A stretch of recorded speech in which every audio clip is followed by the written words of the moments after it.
Well, the uncertainty surrounding NAFTA could be even more complicated if Donald Trump were to take it a step further and suggest an outright separation from the North American free trade deal. It would also raise questions in the currency market, where currently the loonie trades around 80 cents US. For some perspective on what to be watching for, we're joined by Adam Button, Chief Currency Analyst at Forex Live. Nice to see you, Adam. Pleasure to be here. I feel like more and more people are coming on BNN and almost preparing for that kind of talk from Trump, even if there's any indication that there's some progress being made in the NAFTA talks. So what happens in the currency market in that situation? I think it's a sure thing. So let's assume it's coming. Let's assume the tweet's coming, the announcement is coming, that Trump is going to deliver notice they're leaving NAFTA. How hard does the currency get hit? What's priced in? And it's a tough one to answer. There are no metrics to that. But I think if you look at the Australian dollar, New Zealand dollar, some comparables to the Canadian dollar, they're a couple cents higher than the Canadian dollar this year.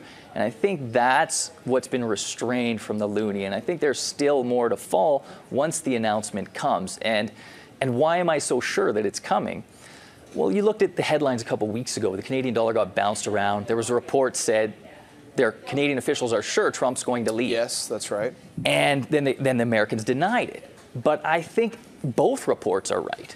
The report's right because the Canadian officials know they're not offering anything else to Trump. And they're going to walk in and say, here's our proposal, the same as it was before. And that's how they know Trump's going to leave before he does. So this idea that's out there that maybe we'll see some concessions from the Canadians in the currency market, you think there's kind of a skeptical view of that? Well, I don't think the broader market is that ready for it still. This headline risk is out there, and I think the trade is to sell the Canadian dollar on the headlines, and it will fall probably a couple cents on that. Okay. Yeah, 3 to 5% was a number I'd heard from some of our past guests. Yeah, I'd put it on the under that. I think the market is more and more prepared for this, and it will be less of an event. It'll be a 4 or 5 day probably trade leading into February towards the end of these negotiations. And then you actually think there could be some positive performance for our loonie against the U.S. dollar. Is that right? Yeah, absolutely. The January employment report will be shortly. Will be at the start of February. Yeah. And right around there, I think we'll see a bottom in the Canadian dollar. We'll probably have a weak employment report. It's been too strong for too long, and there just isn't the correlations to suggest that Canada is adding that many jobs. But it's a strong economy. The worldwide economy is in an almost euphoric mode. Every stock market, every commodity market is soaring right now, and everything plays into Canadian dollar strength from there. Once we get past this NAFTA hurdle.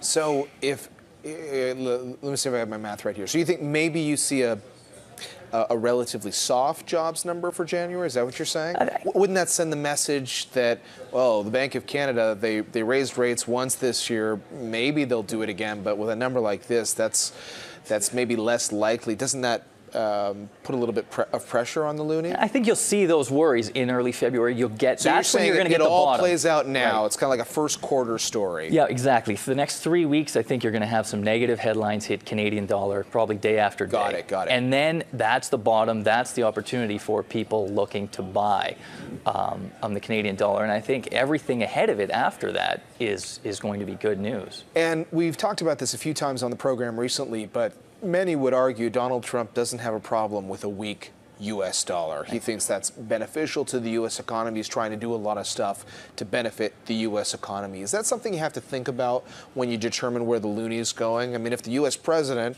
who's targeting trade relationships with countries like Canada, also wants his currency to be weak, is that something that ultimately helps the loonie? Right. It's that unspoken Trump policy about a weak U.S. dollar. And it's a story that hasn't gotten a lot of traction. You see Trump tweeting every day about the Dow and the S&P 500, but the U.S. dollar has come off a horrible year.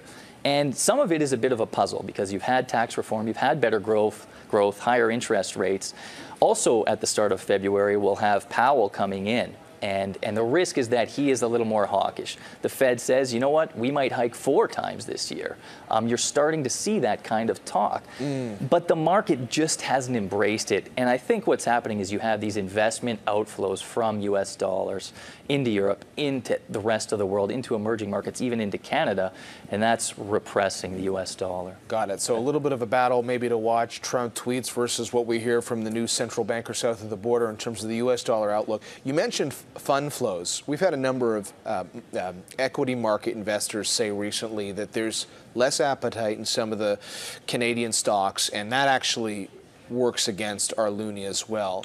You have to also make the assumption that the demand for oil is going to continue to rise. People want to buy into Canada based on stronger oil strength. So how do those factors play into the loonie story in 2018? Right. It's all relative, right, Yeah. in the currency market. So Canada's doing good, but Europe is doing great. England is suddenly doing much better. Emerging markets, some of them are booming. So Canada is losing out on the commodity story a little bit because people haven't really embraced that in the same way that they have some of these rebound stories. But I think that's coming, and that's going to hit later in the year. You can't ignore $65 oil, maybe $70 oil soon, and that will underpin the Canadian dollar. But like you said, the U.S. dollar is a bit of a puzzle as well. It's doing better every day, it seems like. Lots to put into focus. Thanks, Adam. Always appreciate your time. Adam Button, Chief Currency Analyst at Forex Live, joining us here in studio.